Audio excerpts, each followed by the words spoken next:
Happy Halloween. Tonight I'm going to be doing a reading from my book, He Has Many Names. Now, this should be available on ClashBooks.com and Amazon, and you're going to find links in the description below. Now, He Has Many Names is the story of a desperate screenwriter who has been struggling to make it in LA, and she's about to get spat out by the city. She's going to have to go and live with her mother in a trailer in Nevada. Except she gets a phone call from her agent that says, whatever you're doing tonight, cancel it. Doll yourself up. You're going to the Aurelia Hotel in Skid Row. She goes there thinking she's going to be meeting with a publisher, that she's got a real opportunity. She's got all of her manuscripts together. She's remembering her pitches in her head. And the publisher says, actually, we're not really interested in publishing anything with your name on it. We would like you to write a book on behalf of Barclay Carver. Barclay Carver, he's a serial killer thriller writer, and he's a hack. He's a James Patterson kind of figure. He hasn't written any one of his books in the last several years. And he wants to branch out into horror writing. And he believes he saw a ghost somewhere in this hotel when he stayed there.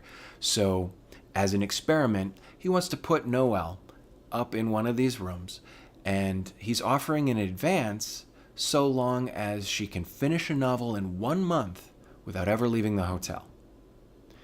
Noelle takes him up on this challenge because she's just that desperate. When she gets up to the room, she realizes it's a fantasy suite, a kind of honeymoon role-playing suite, dressed up to look like a forest. There's a big forest mural on the walls. All of the banisters are tree trunks. In the bedroom, there's a moon-shaped lantern.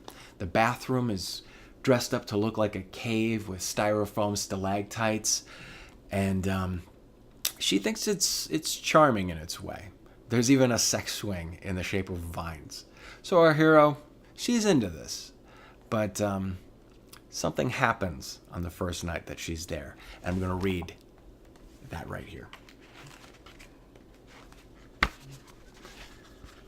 I awoke to a low rumble, followed by a concussive boom. Leaves fell in my face.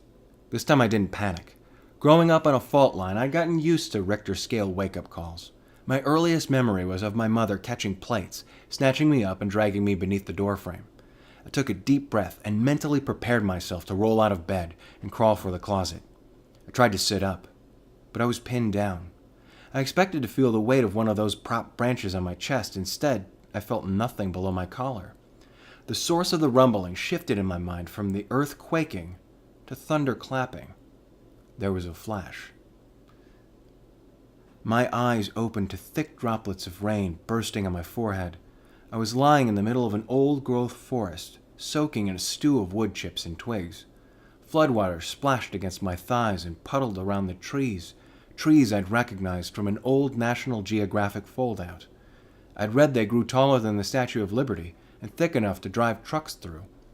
Their branches creaked like old rocking chairs, and their leaves spiraled all around me. I was paralyzed. I told myself this had to be a dream. My mind had stitched this landscape together from snapshots of Redwood National Park, Kings Canyon, and Yosemite. Now I was going on a little trip through my subconscious. I tried to turn my head, wiggle my toes, and make a fist. All the things I'd read to do when sleep paralysis had a hold of you, but nothing worked. Lightning flickered. A shadow leapt across the canopy. It had curled horns, a pointed beard, broad shoulders, and long, furry legs. Thunder crashed when it landed. The shadow's hoofs splashed through the rainwater. Its glowing red eyes drew a line in the dark as it sidestepped around me. I kept trying to make appeals to my intellect. I thought, the devil is just a faun gone wrong. Greeks believed fauns helped weary travelers find their way through the forest. They weren't demons. They were the dolphins of the mainland. But the closer this faun got, the more obvious it became. He wasn't there to help. He was a mammoth with biceps as thick as car axles, fingers as thick as rolling pins, and nails as long as daggers. His legs were less like those of a goat and more like those of a camel with long, matted wool, and his hooves were larger than any horse's I'd ever seen. This faun wouldn't lead me anywhere I wanted to go. He circled, flared his nostrils. and exhaled smoke. I told myself, theologians demonized fawns because the Greeks kept making idols of them and their giant dongs. Before the satanic makeover, fawns were just neighborly nudists. The shadow knelt over me, reached down and grabbed me by the temples. Had he wanted to, he could have crushed my skull like a tomato. I sent a series of signals to my limbs, hoping one would take, make a fist, bend your knee, turn your feet. I started to feel movement in my big toe, but by then, it was too late. The shadow pressed his cheek to mine. His flesh was caked in ash and coal, and he stunk of soot, like he just crawled out of an industrial chimney. He licked my earlobe with his forked tongue. I can smell your soul. Soon, I will taste it. I wiggled my big toe as hard as I could until I willed myself to kick. I rolled out of bed, onto the floor, and ran out of the room into the parlor. Not seeing where I was going, I charged straight into the sex wing.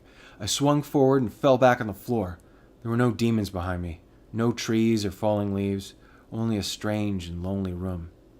I lay there as the cold reality of the hotel settled back in. So that's all I'm gonna read so far. I really like this story. This story to me is my version of Cabin in the Woods. It plays with all of the expectations of the old haunted hotel stories. I'm very aware of everything that came before it, be it 1408 or American Horror Story Hotel. And nothing is quite as it seems. That's why I made Noelle a skeptic who is even the kind of token skeptic on a paranormal podcast where she debunks all of the theories of the ghost hunters and people around her so that she knows better than to fall for this scenario, at least based on what it looks like on the surface. So she doesn't leave right away. She keeps on because she knows how sleep paralysis works, how hypnopompic and hypnagogic hallucinations work. She knows all about the neuroscience.